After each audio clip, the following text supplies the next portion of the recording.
Okay, so we are here live at SolarCon, and we've got someone that's going to be just sharing all the secrets in social media, which if you are not on social media, I think that's a huge aspect that we should all be using in solar. Absolutely. And, just in general, building our brands. So we got Heather Lackey, right? Yes, Lackey. Yes, yeah, you got it. Thank you for having me, Taylor. Yeah, I'm excited. Me too. And you came highly recommended from Jake. Jake Hess, founder of SolarCon over here. He came up to me in the hall. He's like, "Hey, man, you got it.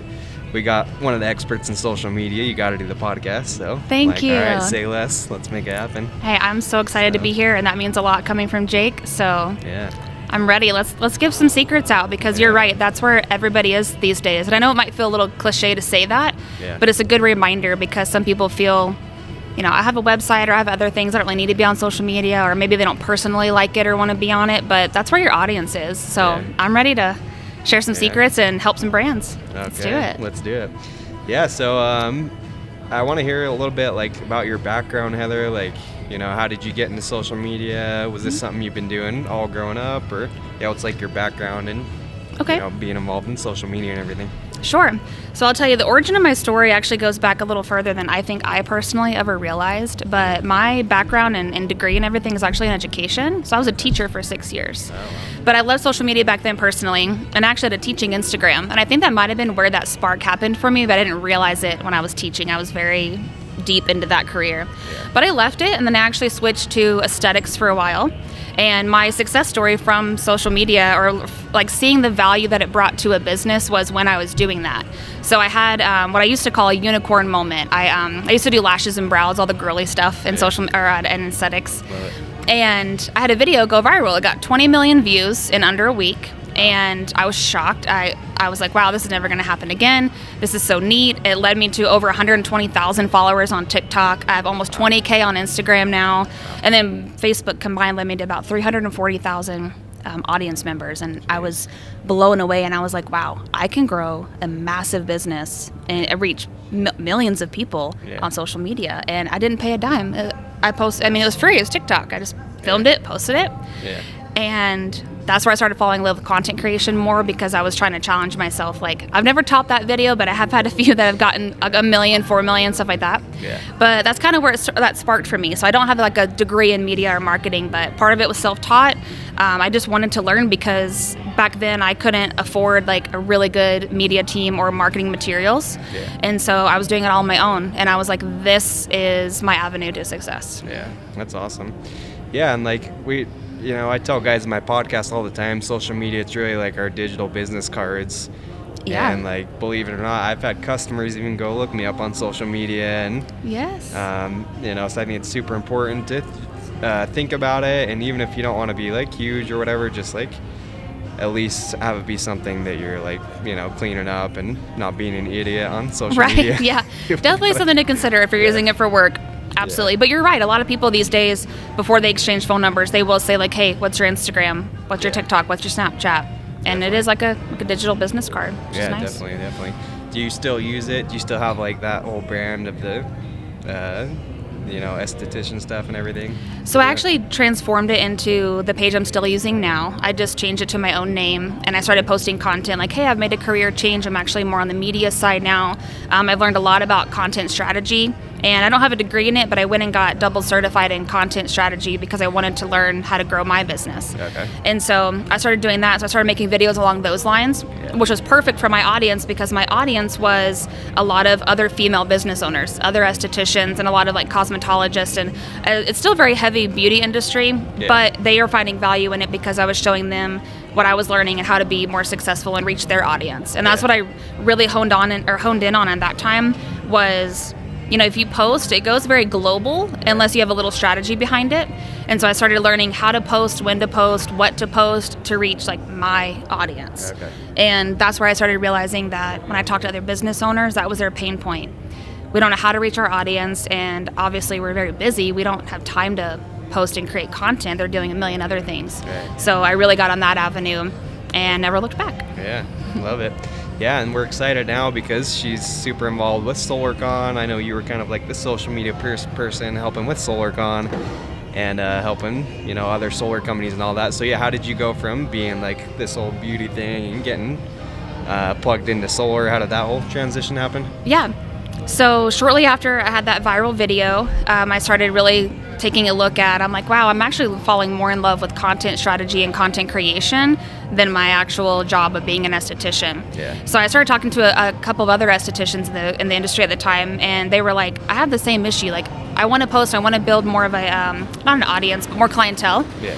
But how do I do that? So I started helping them with what I was learning, and I was like, I think I could turn this into maybe a side hustle. That was kind of my first thing, was like, I'll train a couple other women and help them, and then it started snowballing. So then I was like, you know what? I'm gonna make this my career. I found this new passion that I didn't know I had, and started doing that. And just through conversation, started connecting with business owners in different niches. And so I started my own company. I have my own LLC. It's called Spotlight Social Media. Okay. Because I was talking to a business owner one day, and I used the phrase, like, I've learned how to put someone's business in the spotlight. Okay. And he's like, that could be a cool name, and it stuck. So Spotlight Social Media, putting your business in the spotlight. Nice. And just through conversation, started connecting with people. I've worked with like dog trainers. I worked at the painting company, an auto detailer. Just started helping local business owners make content and then post it in a valuable way to bring more clientele in. Okay. And then one day, through just conversation, I met Jared Gillespie from Fusion Power. Okay. And he asked me what I did, and I told him, and he was like, we need that exact role at our business. Nice. And it was kind of a cool story. I came in the next day, which was my birthday, and they hired me, and so that was a fun birthday. Yeah, and I worked at Fusion for 2 years, and then that was my segue to meet Jake, and now I've been very heavily involved with solar companies on the media side. Yeah. And very honored to be on SolarCon's team. They have a great media and marketing team. Yeah, for sure. Do you still work with Fusion Power, those guys too? Indirectly. I'm not. Okay. I left Fusion, but I still keep in touch with all of them. They all still live really close by. And Trey Skousen, the CEO of Fusion, is the CEO of SolarCon. So I'm happy to still be working with him. Okay. And then, of course, with Jake and everybody else. Yeah, cool. Yeah, I had Jared on the podcast, I think it was like 2-3 months ago at Door to Door Con. Okay. So yeah, he's a good Great guy. And, yeah, I was gonna Yes. say, he's probably, sounds like you're still working with him, but he'd probably be sad to lose you. Oh. Just, So- yeah. Indirectly, with Fusion, they have the top Arizona rep and top sales rep in the nation, Luke Ward. Yeah, and I've been doing his social media as well. Luke was okay. so well known in the industry, but didn't have any online presence. Yeah. So we got him on there, and now Luke is speaking here at SolarCon, Yeah. and it's led to some cool speaking engagements. Not all because of social media, but it's definitely amplified the reach for him. For sure. But he's an incredible person too. Yeah, that's awesome. Yeah, and so like we were talking about before we started recording, I know like not everyone in solar, there's a lot of guys that have a lot of success even without social media too. So it's not like, it's not like a do or die type thing, but I think it's something that definitely helps, like build the brand. Like you're talking about with Luke, it's probably helped kind of propel him into more opportunities, speaking, things like that. Yes. So for those reps, people listening to this that maybe like, I don't care about social media. Like, what would you say, maybe in working with like Luke or other people you've seen helping SolarCon, what would you say is like the importance of building it? Like, how would you convince someone to like, okay, maybe I should start doing social media? Yeah. What's your argument for those people? Yeah, a lot of times when people say that, if they have a hesitation, or if they say something like, I don't need it, I have a website instead, or word of mouth, or I have referrals, whatever, those are great. But social media it's more consistent. That's where the culture is right now. That's where a lot of trending things happen, and you have way more eyes on that than you do your website or something else. Yeah. So I like to give them examples though, and I'll use Luke as a reference since we just talked about him. Yeah. So we got Luke on social media, and people started contacting him.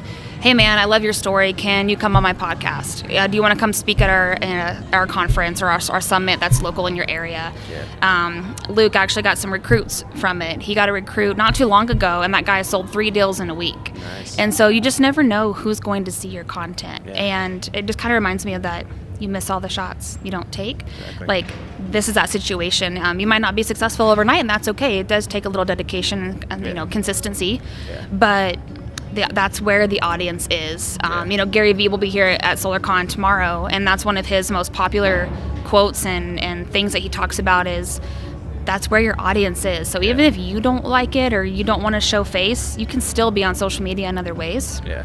There's faceless content, but that's where everybody's at. You have to get in front of, that's where everybody's attention is, and that's where you need to be. Yeah. So I would give them that argument that you're missing out on a lot of opportunities. Yeah, definitely. Yeah, and like you're saying, I think anyone listening to this, you got to understand, it's not like you start posting for a week and then all of a sudden you see, you know, all these recruits pouring in or whatever. Like, it's something you have to be consistent with. Just like, you know, I do this podcast. I didn't really get people listening to it for the entire first year, but it's like, you do it over and over and over. Right. And now look how successful it is. Imagine if you gave up after a week. Like, you know, I do tell people, like, I want to be so honest and raw about it. There are those rare stories that I call the unicorn story, where some people get lucky or, you know, maybe not even lucky, but a video goes viral and they have some overnight success. But it's not always like that. But once you're just you, like, going back to your question too about what I argue with them is, like, you're the content. Whether you're in an untapped market or a very saturated market, people want to know what, like, you have to say. That's why your listeners listen to you. They care about your perspective. Or that's why they listen to somebody else. They like their perspective. So you're the content. And if you don't make it, someone might not hear something great that you have to say, or someone else might not be saying what you have to say. So I encourage everybody to do it. You can't really lose, you know? And, like, especially, you know, when it comes to recruiting and all that. Like, what I changed, I thought this was really good advice that I got from he's a guy from pest control that is one of the top, like, pest control recruiters. And he says now when he recruits, he doesn't even, like, get people's phone number. He just says, hey, I'm gonna add you on Instagram, because he knows, like, he's got his whole, like, lifestyle, his brand on Instagram. And now when he sends them a message, they can click on that. Now they see, okay, this guy's, you know, like, going on all these cool trips. It's like, look at the lifestyle. And that's, like, one of his top recruiting secrets is, instead of getting a phone number, he's, like, you know, adding them on social media, Instagram and all that. That's very smart. Yeah, definitely. So a ton of different ways we can apply it. And so, I want to talk maybe about, like, some strategies a little bit for, you know, maybe not like super high level. But I guess before that, like, some guys are like, oh, I don't have time to do all this social media stuff. And I'm sure with Luke, maybe that's how it was. He hired you to kind of, like, implement things. So do you think it's, like, important for solar guys to have, like, to know all the ins and outs, or, like, have a basic understanding, or, like, because I don't know, what's pros and cons of you kind of, like, building it yourself versus maybe hiring you or, like, an agency? I don't know, what's the difference? What's pros and cons between those? No, that's a good question. And a lot of times people, when they first start, they do start themselves. And sometimes that's necessary. That was my situation. I couldn't afford to hire an agency or invest a lot into ads or a media team. So there's some advantageous things to knowing the basics so that you could run it to, you know, kickstart it. And then there's also a lot of advantages to having a media platform agency do it for you, just to take that off of your plate so you can focus on other things. And that's what I've been doing to help. But I don't know if I would say pros and cons, but I would say there's an advantage to knowing basics so that you can, again, get your content in front of the right people. Knowing a little bit of a content strategy, and it's very simple things too. I think social media can be very intimidating to people sometimes because there are a lot of advances recently. So much AI and the Chat GPT, and some people putting out some really very high quality hype videos, and it can look like, oh wow, I can't do that, so I'm not going to try. But there's so much advantage to just doing the raw, authentic stuff. And so I don't want people to feel intimidated to get started either way they go, because you just need to get out there. So, you know, an advantage of having a company is the task is off your plate. They might have that understanding that the business owner doesn't, so they can post at the right times, use the right hashtags, make sure the content aligns with their brand, things like that. But there's nothing wrong with doing it yourself, and there's great resources out there, like listening to a podcast like this. I've listened to so many like this so that I can learn these things. You can get free certifications on it, watching some YouTube videos. I know YouTube University isn't always reliable, but there's a lot of good stuff out there. And so I would encourage anybody that no matter where you are, it's just starting out or you're already really advanced, either direction you go, as long as you're on a social media platform, again, you can't lose. No, I think it's good, you know, maybe have a base. If you got a bunch of money, like I know Luke was already crushing it and everything, so he's probably like, oh, it's totally worth it to spend a little bit to help speed things up. You know, what's interesting about Luke is, yes, Luke does very well. Top sales rep, has a great, you know, he comes from humble beginnings. He shares a really great story, and he'll be speaking, which is going to be really cool to hear his story and where he is now. But Luke and I kept it pretty simple. We went down the path of very like raw, organic cell phone footage. Luke would drop me cell phone footage from knocking doors, being at different trainings he would attend, Cool. and I would just cut it up and put up different material from him. I would attended a lot of the fusion trainings where Luke trains, Yeah. and would just get little snippets of these little gold nuggets he would give his team, and Awesome. even Zoom meetings. I mean, content is everywhere. Like, there's no lack of content. Yeah. So he would send me cell phone. Everything he ever sent me was cell phone footage. Nice. And we just cut it up, put some fun animated captions or a catchy title, and Yeah. I would apply, of course, the content strategy I personally use and the hashtag strategy that I use. But his was very organic, and his page did really well. He's got Yeah. a few thousand followers. He's been on stages. Again, he got a really Yeah. solid recruit just recently. He's had others, but this one, we were super thrilled to see that guy again. Nice. 3 deals in a week. Like, That's good. I mean, that's winning to me. So Yeah. it doesn't have to be this high production, commercial grade, Yeah.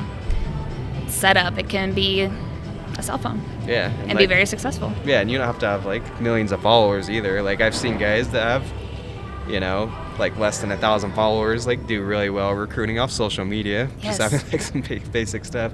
Yep. So I think that's an issue I see is people just overthink this and like, oh, it's so much time, so much preparation and all that.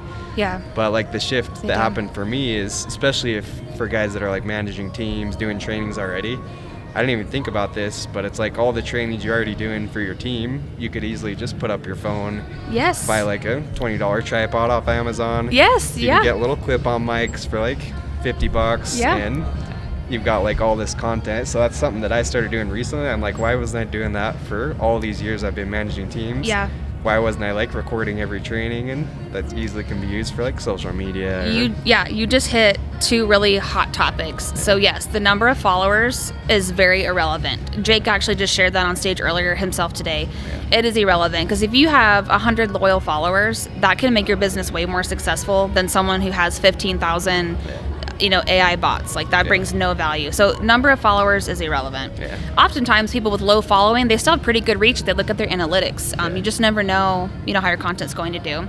The second thing you said, what were you just saying? Well, just like recording.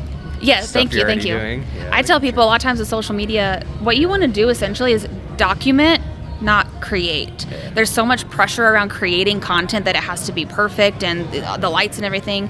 But just document what you're doing. That's what people want to see. Like, because that's the real relatable stuff. If everything's too perfect and polished, it's not relatable to your average rep or consumer or whatever. But when it's that raw, documenting your day, people relate, and that's where you can actually have a really strong avenue to recruit people. Like, look, this is what we actually do, and they want to be on your team, or this is what I actually make, or this is our actual result of our work, whatever. Yeah. And that's how you can grow your business. Yeah, and I think being real, being authentic, like you said, it's like people relate way more when you're talking about, I think, failures and all that. You're not trying to be Yeah. this perfect person. And that's some of the best like podcasts I've actually seen is when I talk about like, hey, I got my teeth kicked in today, like I didn't get the sale, whatever. Right. And I think that's been one of the best, most helpful things that helped me grow the podcast and, just my brand in general too. It is. Some of the most popular solar videos that I've been involved in that I've posted were on the doors, just raw content of them knocking doors and showing the realness of it. Either a really successful appointment and being like, hey, I killed it today, I got this appointment and did this, or I got my teeth kicked in today, I got the door shut in my face a million times, but this is what happens, and people appreciate that honesty. Yeah, definitely. Yeah, so, I mean, whenever you got that person that's just being like a dick on the doors, whatever, Yeah. I always pull my camera out. I'm like, all right, I gotta You're get like, this is They're gonna go love this. viral. Yeah. That's good though. Like, that's actually a strategy. A more, controversial material that does better. Like, we've all seen it. The haters are gonna hate, but it boosts your content and your analytics. So, Yeah, that's funny. throw a little spicy content out there. It's good. Yeah, for sure. Yeah, and so just to kind of start wrapping up a little bit here, Heather, what are some ways? I know we could like go super deep on, all the hashtag this, that. Yeah. But what are maybe like some more basic things? Someone that's like, okay, I've never really done much with social media. Like, what are some basic things as far as like, I don't know, maybe how much should you post? Like some basic hashtag stuff. Okay. Can we talk maybe just like some basic things that people would start doing if they're not already Yeah. using social media? Yeah, let's rapid fire a couple with some basic tips. So one of the first ones, I'll go back to document, don't create, don't feel pressure around all the equipment and everything. Just start showing you, your day, your knowledge. Yeah. You're the content, just document it. Hashtags. Something that I see, a really common mistake I see is hashtagging things that are way too broad. Okay. Hashtags are actually a form of SEO, which is search engine optimization. So think if you go to Google and type in something you want to look up, you typically don't type in a full question or sentence. You might type in, solar company, Arizona. Yeah. Oftentimes it's the niche you're looking for and then your location. Yeah. You can do that in your hashtags to reach more of your local audience. And then again, if you're more on a nationwide, you could do more statewide or regional. Yeah. But, I'll use Arizona for an example because I'm from Arizona. When I was working with Fusion, we would do things like Arizona Solar Company. That was like the number one search term phrase or phrases to find it. So hashtagging a little more in your niche is really beneficial, and including your geolocation, because if I just hashtag podcast today or solar, that's going to go to everybody in the world who's ever looked up something with the word podcast. Yeah. And that's global. Same thing with solar. That could even be like solar system planets. Like it's not very specific. So think about what you would Google to find your business or your industry and put that into your hashtags. Okay. Solar company Arizona, or solar podcast, solar entrepreneurs, door-to-door experts. Like that's your audience. Yeah. Let's see, what else can I give you? Content strategy. I'll throw one out for content strategy. Okay. So I use a content strategy called the 5 C's. I won't go over all of them today, but I'll give you a couple. One of them is connection. Think about what you want your audience to connect with you on. Like, is it you as a person, your lifestyle, things like that? Something else is called community. And this is one of the best tips to reach a larger audience is think about some posts you can create that your community would want to share. Memes do really well, inspirational quotes do really well. People often post those because they know people will reshare them. So it could be I'll use the quote one for an example. It could be a really great quote that you align with, but you know that if you share it, your audience is going to align with it too and share it, and then your page is getting seen more. So having those community content strategy posts is really good. Other ones that do really well is if you collab with somebody, setting something like this. Like if you tag me and I tag you and we collab, we reach each other's audiences. So doing those things, all of those basic tips can get you to a really strong start, and then you can grow from there. Yeah, that's good. So if people were to start maybe like focusing on one platform, what would you tell them? Like Instagram, or what's I don't know? Instagram, 100%. Okay. Instagram's like my holy grail because you can have the photo that sits there on your grid feed. And they're there forever. People can scroll your page and go back and find an old post, and you can still monetize off of it. It can still reach the right person at the right time. Yeah. You have your videos, their version of TikToks, the Reels. People love video content right now. Everybody's got that short attention span, so seeing something quick and satisfying is nice. Yeah. But then, you can write out your captions, and so you can do your hashtags, and people can read something really long or short and sweet. So I would say Instagram. Instagram also has the most wide range of demographics. Yeah. And so age range, gender, everything, they have the largest audience in those categories. Yeah. So 100% would say Instagram. Okay. But one final tip, if you don't mind, I'll give real quick, is understanding a platform's purpose. Okay. YouTube is very intentional. We go to YouTube with a specific question. We typically don't go to YouTube and just randomly scroll. Right. If we want to randomly scroll, we typically go to TikTok, and that's more for entertainment. Instagram too, that's a little more personal. You follow your friends, you go there for entertainment as well. But understanding the platform's purpose, that can help you align with your audience as well. You don't want to get on YouTube and post a bunch of random stuff and not educate your audience, because people, again, go there with intent. So if you want to be super entertaining and witty and crazy, you might find more value in, maybe TikTok videos. So it's a good little nugget too. Yeah, that's good. So would you recommend multi-purposing all the platforms? Like you post on Instagram and then share the exact same thing on all the other platforms? Or do you generally not do that as much? That's a good question. And I had this conversation with our camera guy that's here, David Musa. He does all of our videography for SolarCon. We just talked about this the other day. We're going to be on a social media panel together tomorrow. And we were talking about platform purpose and repurposing content. Yeah. So there's nothing wrong with putting the same video on all the platforms, but it's not going to serve your audience, because if we post the same clip on YouTube and then on, let's say, your Instagram and then on TikTok, if they go to your TikTok first and then they go to your YouTube for more and they find the same clip, they're going to leave. Yeah. So it might lead to a view, but they're not going to find value because it's the same video. Yeah. So doing things like recording something like this and then putting the 15-minute clip on YouTube use Instagram or TikTok for a 60-second or 90-second reel to lead them to the full one. So diversifying it a little bit. That's a good content strategy as well. If you just put it on the same thing all the time, it's not gonna provide a lot of value. So doing some long form stuff like this, like you said, recording trainings and stuff is awesome because you could do a lot of cool stuff. And then maybe LinkedIn, you just type up, make sure you head to my YouTube. I'm posting a training on, 30 minutes of XYZ. So now you have a LinkedIn post leading to YouTube. Maybe they see the Instagram reel first, but they all interconnect. Yeah, and I think there's, I'm sure you've seen like the different apps. I think there's one like called Later or something where it can like literally post the same thing on like all these different platforms. Yes. But yeah, like so that's something I've tried to do is I have like a virtual assistant and I'll have her maybe do a clip here and then make it longer for him. So I'm still trying to learn all this, but I know that's kind of like helped me mixed up a little bit. And that's the thing too is like I think you're not going to try to do all this at once. Like maybe just start on one platform because it'd be overwhelming. You're like, oh, Heather's telling me I have to go create like 20 different things and all these different platforms. That's your challenge. By the end of today, 20 platforms. No, it's true. I think it's smart to start with one, get comfortable, give yourself some time to learn, and then add an additional one. And if you need to, it's okay to start there. Maybe you do post the same video on TikTok and Instagram. You still have the chance to reach different audiences. But eventually, once you feel more comfortable, you're in a more comfortable place on your social media journey, it would be good to diversify it a little bit, especially if you're using it to grow your business.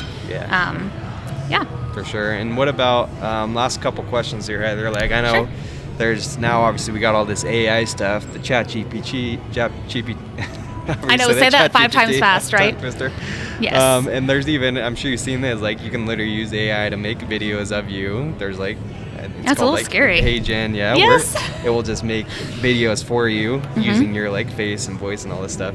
So how have you, I don't know how that's played a part in your business, your strategies and all that, but is that like a good idea? Is that something you recommend? Like, hey, go use AI, ChatGPT, or how do you use like the AI and how's that change social media for you and your strategies and all that? Yeah, I've used it a little bit, but because I like the raw, what they call UGC, user-generated content, I haven't tapped into it as much as maybe some other people, but it's a little more just preferential for me.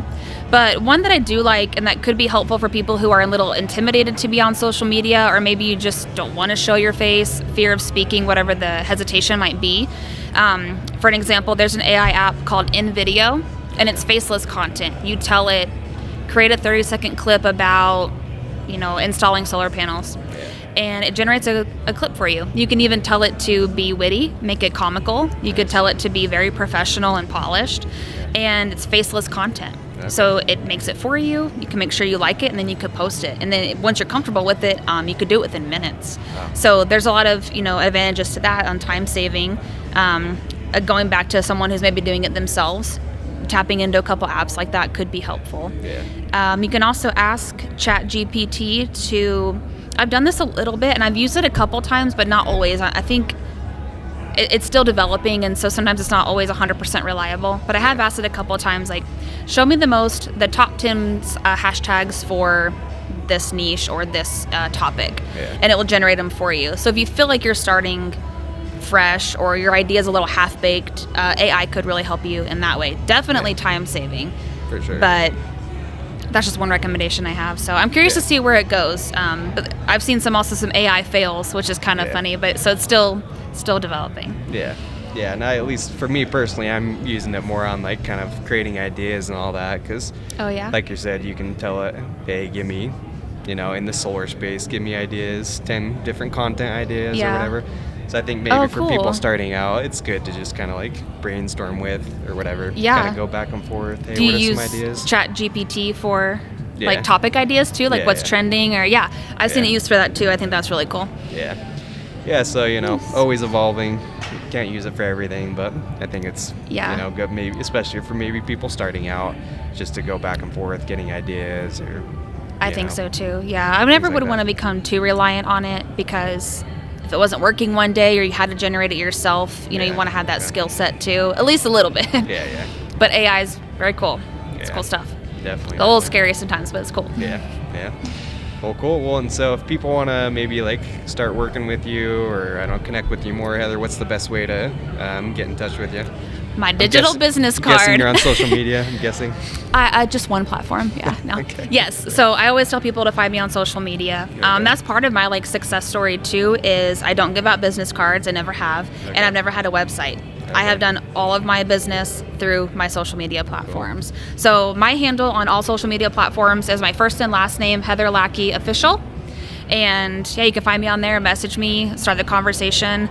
I like that authenticity too. I like to have just very laid back conversational discussions with business owners or people who just want some advice. Yeah. Just right through Instagram, TikTok. I'm on LinkedIn, Facebook. I'm pretty much on all of them. Yeah. Okay. And then, yeah, if people, as far as people thinking, oh, it's going to take a lot of time. Well, first of all, I know we talked about you can, hire someone, help you. Mm-hmm. But if they're like, okay, I'm just starting out, I'm going to try some things myself. How much like time as far as like, okay, am I posting once a week or what's like a strategy? How much should you post? How much time? Should it be like daily, weekly, or what's a good way to start? Yeah, that's a good question. And my answer might be controversial. It's very subjective. So of course, the more you post, the more people you're going to reach. So there's a strategy behind that. If you're posting every day, you have more chances to, fall into the lap of the right audience. Yeah. But you do not have to post every single day to be successful. The key here is consistency. Yeah. So if you get on there and say, okay, I'm going to start this today, or I'm going to maybe rebrand a little bit, I'm going to start using my social media more, commit to some type of schedule. Maybe that's Monday, Wednesday, Friday. And that way you just become very reliable and credible for your audience. So if you posted this week and then didn't post for 2 weeks, and then you posted every day for 1 week, and then you went MIA for 3 weeks, I might not be a very loyal follower because I don't know when you're going to post stuff and I can't rely on you. Yeah. If I know that Taylor releases his podcast every Friday at noon, that's cool. If it's once a week and it's reliable, I'm there, right? So I just tell people, be consistent, pick some kind of pattern. Even if you just start out twice a week, do that until you're able to do more and take on more. Yeah. Some of the top people, though, they post every day, 10 times a day. Yeah. But oftentimes they have a pretty strong team behind them that helps. So, it depends on your situation, but just find what works for you. Just be consistent. Yeah. Show up. That's the biggest thing you can do is just show up for your audience, and you're going to win. Yeah, love it. So, guys, go give Heather a follow. Let her know you appreciate her coming on the show. And yeah, I think that's probably the most important thing I would say too, is just being consistent.